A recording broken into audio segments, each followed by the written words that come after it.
Mbola ho ampitomboina ho aminareo any ry havana ny fahasoavana sy ny fiadanany Jesoa Kristy Tompo sy mpamonjy antsika. Amen. Mitantana izay nofidiany Andriamanitra. Mitantana izay nofidiany Andriamanitra.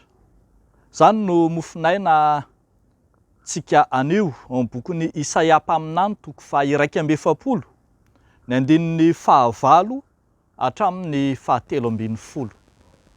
Vakina ary amin'ny anaran'ny Tompo manao hoe: fa ianao kosa ry Israely mpanompoko sy Jakoba izay nofidiako, taranaky i Abrahama sakaizako, ianao izay efa notantanako avy tany amin'ny faran'ny tany ary natsoko avy tany an-tsisiny ka nilazako hoe mpanompoko ianao, efa nofidiako ka tsy mba nariako. Aza matahotra ianao fa momba anao aho, ary aza mierikerika foana fa izao no Andriamanitra aho. Mampahery anao aho sady mamonjy anao. Eny, mitantana anao amin'ny tanana ankavanany fahamarinako aho. Indro homenatra sy mangay azy rehetra tezitra aminao. Ho tsinotsinona izy, eny, ho levona izay miady aminao. Ho tadiavinao izay mifanditra aminao fa tsy ho hitanao, ary ho tahaka ny tsinotsinona sy ny zavapoana izay miady aminao. Fa izao Jehovah Andriamanitra aho no mitantana ny tananao ankavanana, dia ilay manao aminao hoe aza matahotra, izao no hamonjy anao. Ray Masino, manamasina anay amin'ny fahamarinana, ny teninao no fahamarinana. Amen. Mitantana izay nofidiany Andriamanitra. Ao anatin'ny boky Deutéro Isaia, na ny Isaia faha 2 izay mamelona toky sy fanantenana ireo jiosy tany am-pahababoana tany Babilôna, ity mofinainantsika ity.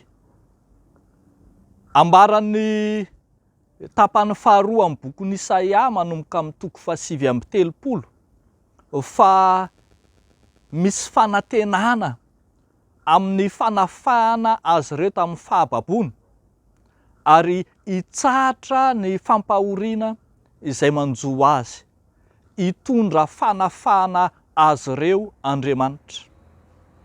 Arak'izany, ity antso eto amin'ity mofinaina ity dia miantefa manokana amin'ny Jakoba, Israely, taranaky Abrahama, lay olombelona, taranaka olombelona, lay vatana nofo aman-drà, entina ilazana fa be fanahiana, be tebiteby, manapetra sy voafetra ihany.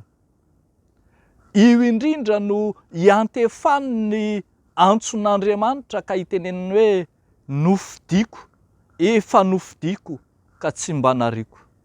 Tsy manary Andriamanitra ka indro mampanantena fa hitantana azy ireo, ka na dia avy lavitra hatrany amin'ny faran'ny tany aza, dia hoy Andriamanitra hoe hitantana azy ireo amin'ny tanana ankavanany fahamarinako. Esorin'Andriamanitra feno, esorin'Andriamanitra tanteraka ny tahotra ao anatin'izy ireo, ny tebiteby, ny aya, ka averimberina eto amin'izao tenin'Andriamanitra izao ny hoe aza matahotra. Indrindra eo anatrehan'ny fahavalo, mety nanana ny tanjakana izy azy ny Babilôniana tamin'izany, raha tsy izany tokoa ve moa ambabon'ny jiosy, nanana ny hery izay maneho ny maha izy azy, saingy ambaran'Andriamanitra fa ho tonga tsinotsinona izany ankehitriny, homenatra sy angaya izany, satria ny tanan'Andriamanitra mahery lavitra noho ny fahavalo. Ny tanan'Andriamanitra mitantana dia azo antoka, azo itokina fa tsy anary ary tsy manainay foana ny miaraka aminy. Hitantsika eto ary arak'izany fa mitantana ny nofidiany Andriamanitra ka any amin'izay nifidianan'Andriamanitra ny mpanompony no misy ny fitahiny raha teo, no misy ny fitondrany raha teo. Mandrakariva ao amin'ny soratra masina dia hitantsika ny teny hoe aza matahotra. Andriamanitra ny malala ny hevitra heverina antsika, ka na dia manoloana antsika toa ady, toa lavaka, toa fahafatesana, amin'Andriamanitra kosa dia misy lalana mandrakariva nataony hitondrany antsika ho amin'ny fiainana. Ny fahatokitsika an'ilay Andriamanitra momba no zava-dehibe amin'Andriamanitra. Ny fahatokitsika ny fomba an'Andriamanitra no maha-izy azy ny fifandraisantsika amin'izy Andriamanitra. Matoky ny fitondrany fa ny lalana rehetra izay ataony eo amin'ny fiainanao dia tsy mandeha ho azy akory, tsy kisendrasendra akory, fa misy lalana mandrakariva tian'Andriamanitra hitondrana antsika. Ry havako, raha namakivaky ny ranomasina mena ny zanak'Israely dia tamin'izay nitantanan'Andriamanitra azy tao anatin'ny ranomasina mena no nandehanany tamin'ny tany maina. Nitantana azy tao anaty ranomasina mena Andriamanitra. Raha namakivaky ny efitra, ny tany efitra ny zanak'Israely, dia tany amin'ny tany efitra ihany koa no nitantanan'Andriamanitra azy ireo, ka dia nanjary nanana rano sotroina, nisy sakafo hohanina, tsy rovotra ny fitafiana teny an-koditra ary tsy rovotra ny kapa teny amin'ny tongony, satria tany amin'izay lalatsarotra no diaviny, tany indrindra no nitantanan'Andriamanitra azy.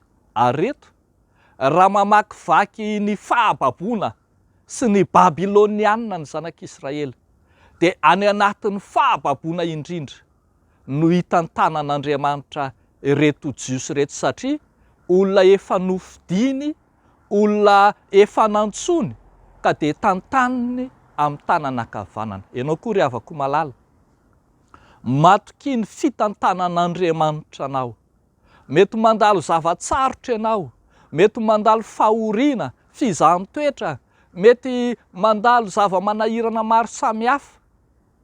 Indraindray velom-panontaniana mihitsy hoe nahoana no dia zohin'izao rehetra izao, nahoana no dia mahazo azy izao rehetra izao.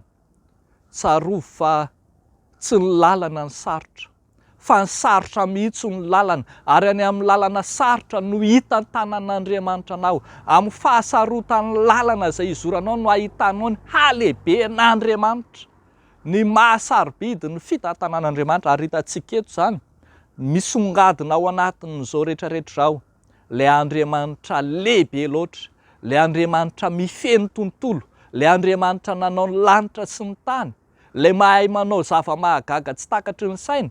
Io mihitsy no nitantana azy ireo ihany koa, ka nahafaka azy tamin'ny fahababoana.